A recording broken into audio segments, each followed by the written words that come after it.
Hello and a very good evening. The Financial Secretary today hinted that the government will start scaling back its one-off relief measures soon. This comes ahead of his budget speech, which is scheduled for later this month. Evelina Leung reports. The $6,000 cash handout, one-off subsidies. Financial Secretary Zhang Zhang wrote on his blog today, the government has continuously passed out these sweeteners over the last few years to stabilize and boost Hong Kong's economy. However, the move has its drawbacks.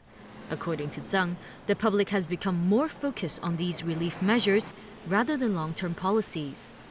He hopes members of the public can realize the global economy is stabilizing and that it's time the government should start phasing out these one-off relief measures.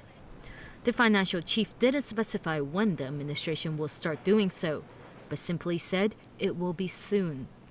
According to sources, the government is reviewing 5 major one-off relief measures for the upcoming budget.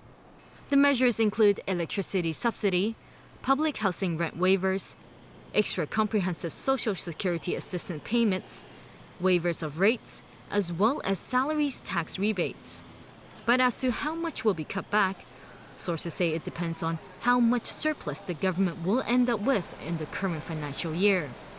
The Financial Secretary's remarks have drawn a mixed reaction. The Society for Community Organization welcomed the idea, saying it is necessary to remove all one-off measures in the long run and make poverty-alleviating measures part of the government's regular expenditure. However, the middle class fears this could reduce their benefits. Alvin Lee, chairman of Voice of Middle Class, says if the government removes the one-off relief measures, the middle class will receive no benefits at all. This, together with having to pay a high amount of tax, Lee fears this will simply make life harder for them. Evelina Lang, TVB News. Services are back to normal on the MTR's East Rail line after a power glitch caused delays for passengers earlier today.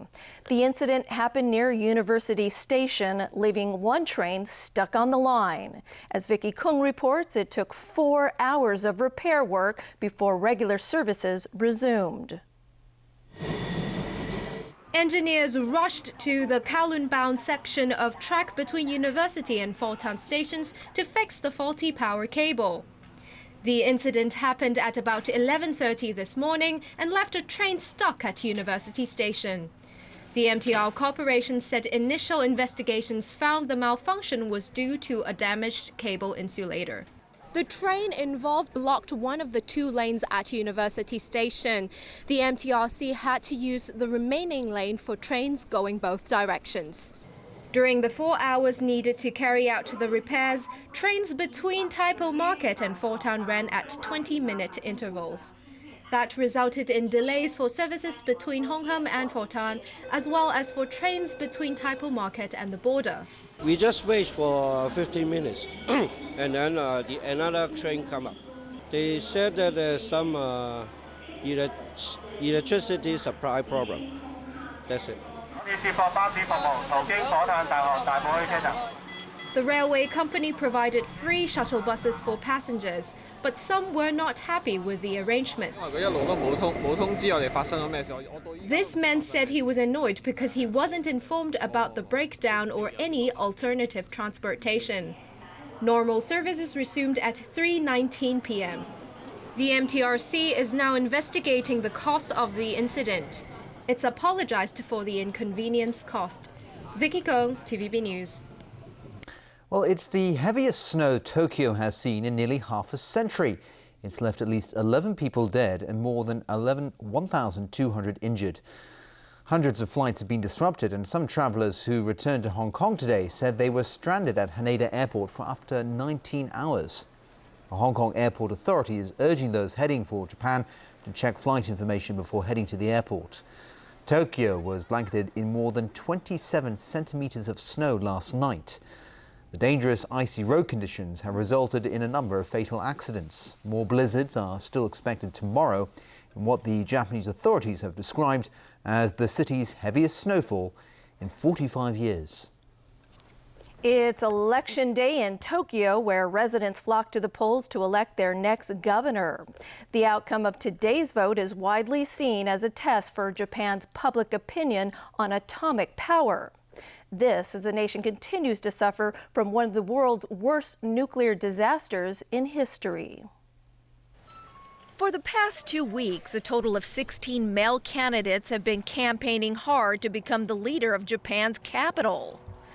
Media surveys show that former Health Minister Yoichi Masuzo, backed by the ruling Liberal Democratic Party, is far ahead in popularity.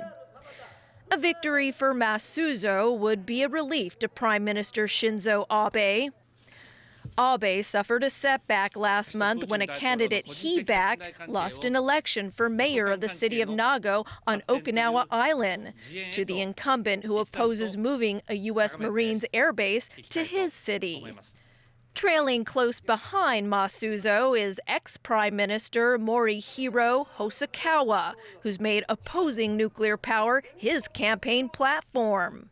The Tokyo governor has no direct power to change national energy policy, but those vying know the position carries great influence as Japan continues to grapple with energy options to live by. This as the 2011 nuclear disaster remains a critical problem to this day at the Fukushima Daiichi nuclear power plant. Hosokawa is strongly supported by former Prime Minister Junichiro Koizumi. Both oppose Abe's plans to make nuclear power the core source of energy and to restart 50 nuclear reactors that were idled following the Fukushima disaster.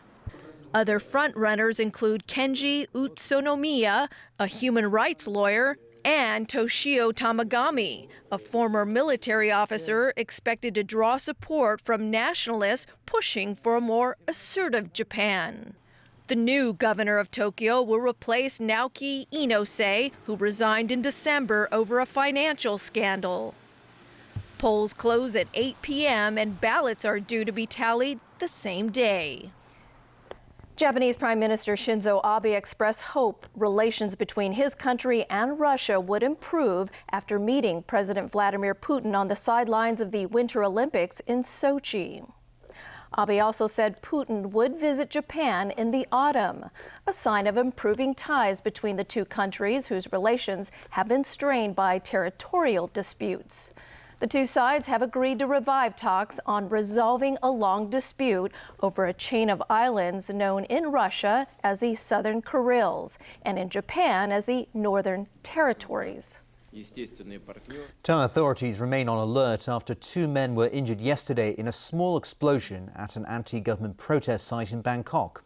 It's the latest violence to mark the political showdown that has gripped Thailand for the past 3 months. It follows last weekend's snap elections, which protesters have been trying to undermine. The movement wants to bring down caretaker Prime Minister Yingluck Shinawatra and her government.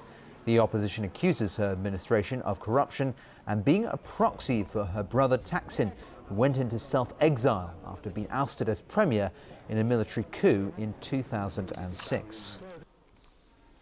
Well, United Nations officials say they are very disappointed a ceasefire deal was broken in Syria when a humanitarian convoy in Homs came under attack. The mission was delivering much-needed supplies amid an evacuation of civilians trapped in a besieged rebel district of the city. At least 1 person was wounded in an incident which rebels and the Syrian government have blamed on each other. The United Nations says it's committed to its humanitarian mission in Homs despite yesterday's attack on a UN convoy bringing supplies into the war-torn area. Aid workers say 2 trucks carrying food and medical supplies into besieged rebel-held neighborhoods came under heavy gunfire and mortar rounds. The Syrian Arab Red Crescent, which is working with the UN to get aid into Homs, later said the convoy was able to deliver 250 food containers and 190 parcels containing detergents and medicines.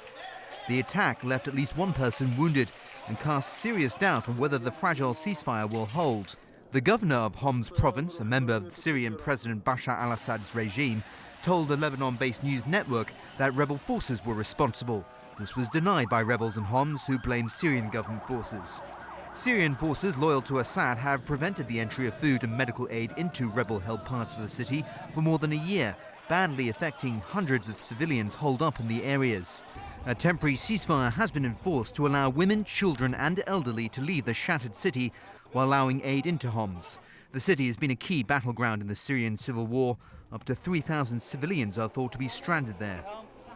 And still ahead in our newscast, a call for sustainable development of Lantau Island, a rally demanding better protection for foreign domestic helpers, and overweight youths get ready for the 10-kilometer challenge.